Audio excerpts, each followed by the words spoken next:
Hey, so welcome back to the shop, guys. Hey, so tonight I want to talk about a new pallet wood project I'm working on, and also hot peppers as well. So if you're new to the Lasting Build channel, my name is Jim and I'm a hobby woodworker, and I'm out in the shop all the time working, and I hope that my channel inspires you to build some awesome projects. So I spent a couple hours the other day working on a new pallet wood project, and basically it's using the same techniques that we used in building the plain till cabinet. I think I talked about it maybe in a video a year or year and a half ago, but I started making some blackberry wine as a way of sort of preserving blackberries that we grow, and it's a way that you know, you can preserve that fruit for many years to come. I like to give them away as Christmas gifts, and what I was wanting to do was to come up with a small box to put the wine bottle in. So what I come up with was just taking some of those pallet panels that I had left over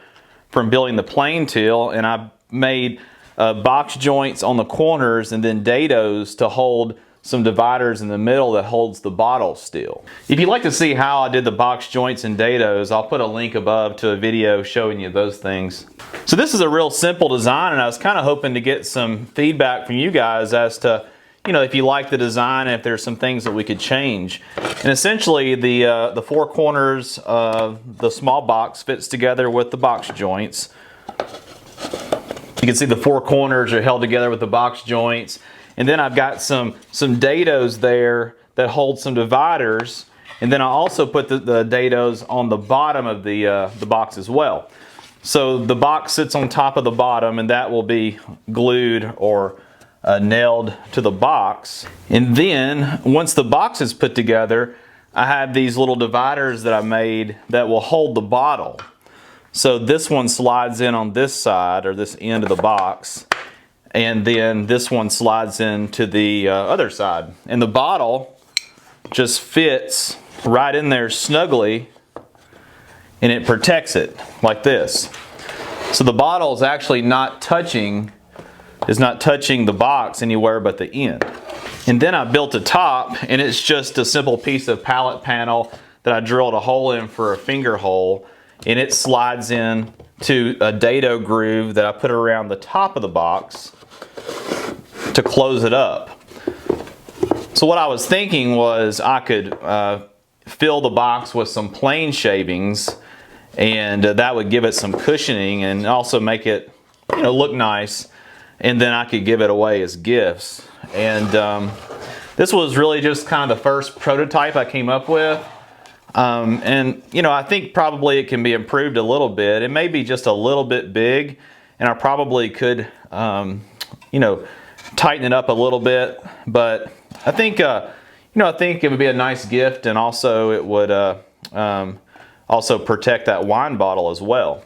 One thing I did is the hole that holds the neck of the bottle is just slightly lower than the divider that holds the bottle here, and that allows the wine to keep the cork wet, because wine bottles, you need that cork to stay wet or it can dry out and then the wine can eventually evaporate.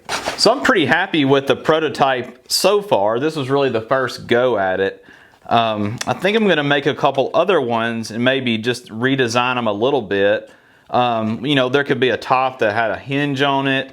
I kind of do like the way this one slides down, and then I could put like a simple nail or something in the end just to keep it from opening up, especially if it was going to be shipped or something like that. But it should, I think it should really protect that wine bottle pretty well, especially if there's a bunch of plain shavings in there to kind of cushion it, in addition to the way it's held in there in the box. So let me know in the comments if you like the design of this wine bottle box that I come up with, and let me know if you think that there's some changes that I should make. Certainly it's got to be glued together, nailed together, and it needs to be sanded and all that. But you know, this is just kind of what I come up with, and I think it'll make a really nice gift.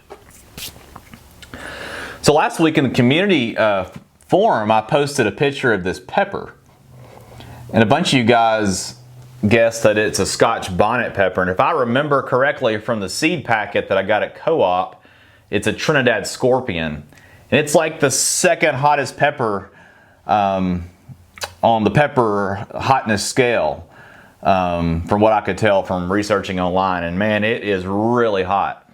So I moved the garden this year to a different spot, and man, the peppers have done so well. I grew a ton of habaneros, and also here's a ripe jalapeno, and I've got some cayennes and also some chili peppers as well. And I bet I picked over 100 pounds of peppers so far, and this is just what I picked tonight from the garden. So this week I actually tried making hot sauce for the first time. This is lacto fermented hot sauce using basically all those peppers. And the way that works is you let the peppers ferment for a week, and then you put them in the blender, grind them up, and then strain them, and that's what you come up with. And this is not something that is preserved to where it can be, you know, kept for years, but it's probably good in the refrigerator for a month or two. But man, this stuff is hot, and I love spicy and hot sauces and spicy food. I get asked all the time what I'm drinking in the videos, and this is actually unsweet tea with lemon. It's not whiskey and Coke like a lot of people have suggested. So I think that's all I have for you today, guys. Let me know what you think of the new wine box I came up with. If you guys would like to see a video of how I make it, I'm happy to do that for you. I really just wanted to see what you guys thought of the prototype. I think can make some improvements to it. Maybe one day I can figure out how to make some plans, maybe give you some plans of it. I would love to learn how to make some digital plans online, but I just don't have that skill right now. So anyhow, thanks for watching, guys. Be sure to leave a thumbs up, leave a comment, always like and subscribe, and I'll see you on the next video.